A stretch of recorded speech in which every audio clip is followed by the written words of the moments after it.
JSP client request అంటే client యొక్క రిక్వెస్ట్లని జేఎస్పిలో ఏ విధంగా హ్యాండిల్ చేయడం జరుగుతుంది అనేది ఈ సెషన్లో చూస్తాం. అంటే ఎప్పుడైతే బ్రౌజర్ అంటే క్లయింట్ సైడ్ నుంచి బ్రౌజర్ ఏం చేస్తాడు, సర్వర్కి వెబ్ సర్వర్కి రిక్వెస్ట్ పంపిస్తాడు. మరి ఆ రిక్వెస్ట్ ఇచ్చినప్పుడు అక్కడ ఆ రిక్వెస్ట్లో లాట్ ఆఫ్ ఇన్ఫర్మేషన్ పంపించడం జరుగుతుంది సర్వర్కి, వెబ్ సర్వర్కి. మరి ఆ ఇన్ఫర్మేషన్ని మనం హ్యాండిల్ చేయాలి అంటే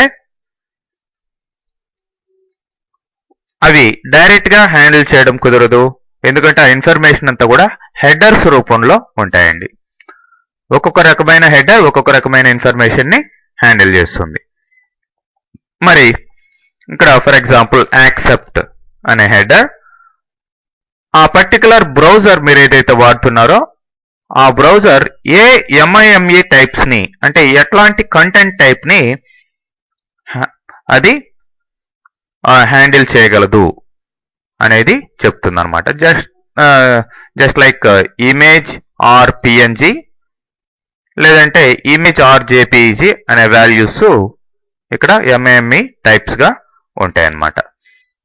సో ఆ ఇన్ఫర్మేషన్ ఈ యాక్సెప్ట్ అనే హెడర్ లో ఉంటుంది. అట్లనే యాక్సెప్ట్ క్యారెక్టర్ సెట్ ఆ బ్రౌజర్ అంటే క్లయింట్ సైడ్ ఉన్న browser A type of character set ని యాక్సెప్ట్ చేస్తుంది ఆ ఇన్ఫర్మేషన్ దీంట్లో ఉంటుంది. జస్ట్ లైక్ ISO 88591 ఇట్లా ఉంటుంది అనమాట క్యారెక్టర్ సెట్ కోడింగ్. అట్లనే యాక్సెప్ట్ ఎన్కోడింగ్ టైప్స్ ఈ బ్రౌజర్ ఏది హ్యాండిల్ చేయగలదు, జస్ట్ జిప్ ఆర్ కంప్రెస్ ఇట్లా వాల్యూస్ ఉంటాయన్నమాట. అట్లనే accept language just like EN US English ఇట్లాంటి వాల్యూస్ ఉంటాయి. ఆథరైజేషన్ ఏమన్నా పాస్వర్డ్ ప్రొటెక్షన్ ఏమన్నా ఉంటే దానికి సంబంధించిన ఇన్ఫర్మేషన్. నెక్స్ట్ కనెక్షన్ అంటే క్లయింట్ మల్టిపుల్ ఫైల్స్ ని సింగిల్ రిక్వెస్ట్ ద్వారా హ్యాండిల్ చేయగలదా అనే దానికి ఈ యొక్క కనెక్షన్ డీటెయిల్స్ ఉంటాయి. నెక్స్ట్ కంటెంట్ లెంత్ ఇక్కడ size of the post data in bytes అది కంటెంట్ లెంత్ గా చెప్పడం జరుగుతుంది. నెక్స్ట్ కుకీస్ యొక్క ఇన్ఫర్మేషన్ ఈ హెడర్ లో. అట్లనే హోస్ట్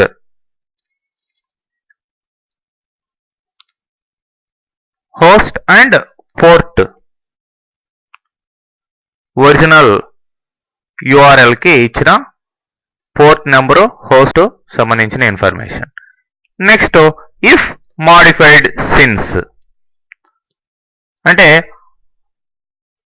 ఆ పర్టికులర్ పేజీ ఆ ఇచ్చిన డేట్ నుంచి మాడిఫై అయిందా అనేది చెప్తుంది. అట్లనే ఇఫ్ అన్మాడిఫైడ్ సిన్స్ అంటే దీనికి రివర్స్ అనమాట, పైదానికి ఆ పర్టికులర్ డేట్ నుంచి మాడిఫై కాలేదు, ఇదేమో మాడిఫై అయింది, ఇదేమో మాడిఫై కాలేదు పేజీ అనేదానికి ఇవి ఉంటాయి. నెక్స్ట్ రిఫరర్ ప్రస్తుతం ఉన్న పేజీ ఏ పేజీని రెఫరెన్స్ పేజ్గా ఉంచుకుంది అనేదానికి ఆ రిఫరర్ పేజ్ యొక్క URLs ఉంటాయి. నెక్స్ట్ యూజర్ ఏజెంట్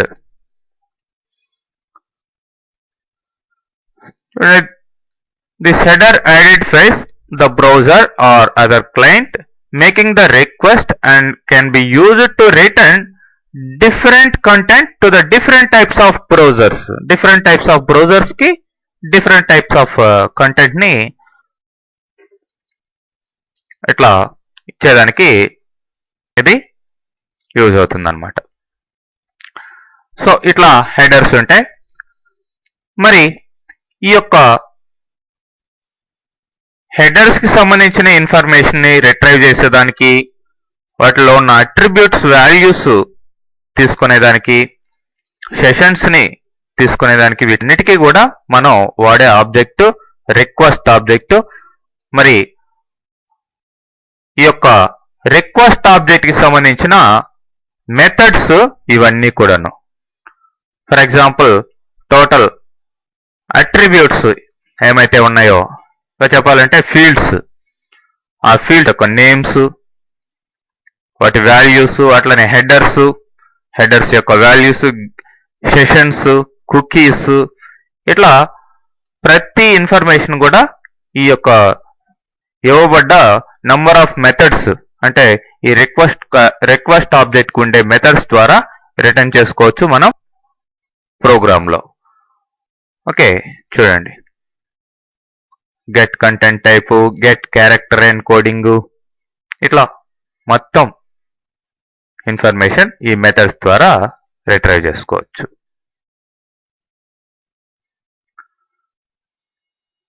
మరి ఇక్కడ ఒక ఎగ్జాంపుల్ ఇవ్వడం జరిగింది.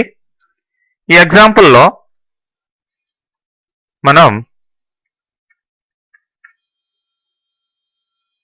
చూడండి,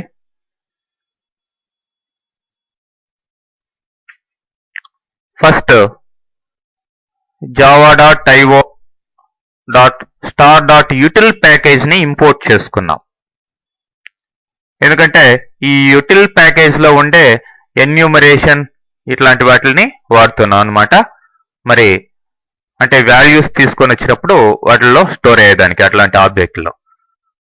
కాబట్టి ఇలా యుటిల్ ప్యాకేజ్ ని, ఐఓ ప్యాకేజ్ ని, ఇన్పుట్ అవుట్పుట్ ప్యాకేజ్ ని, రెండింటిని కూడా ఇంపోర్ట్ చేసుకోవడం జరిగింది ఫస్ట్.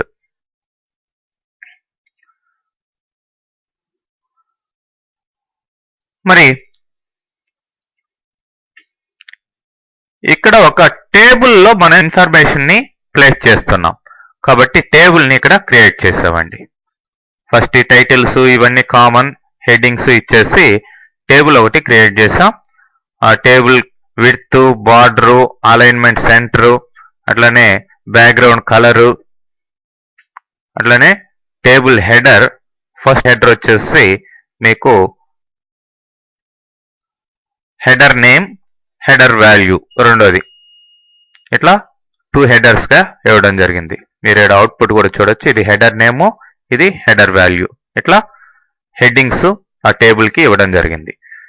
తర్వాత ఈ యొక్క request dot get header names అనే మెథడ్ ని ఇక్కడ రిక్వెస్ట్ ఆబ్జెక్ట్ లో ఉన్న మెథడ్ ఇది. దాని ద్వారా మనం ఆ యొక్క హెడర్ నేమ్స్ అన్నిటిని కూడా ఇక్కడ తీసుకున్న ఎన్యూమరేటెడ్ వేరియబుల్ లోకి స్టోర్ చేస్తున్నాం. సో మొత్తం హెడర్స్ ఏవైతే ఉన్నాయో ప్రజెంట్ రిక్వెస్ట్ లో ఆ హెడర్స్ అంతా కూడా దీంట్లో స్టోర్ అవుతాయి. మరి స్టోర్ అయిన తర్వాత ఇప్పుడు వైల్ లూప్ లో పెట్టాం. వైల్ లూప్ ఎక్కడ క్లోజ్ అవుతుంది? ఇక్కడ క్లోజ్ అవుతుంది.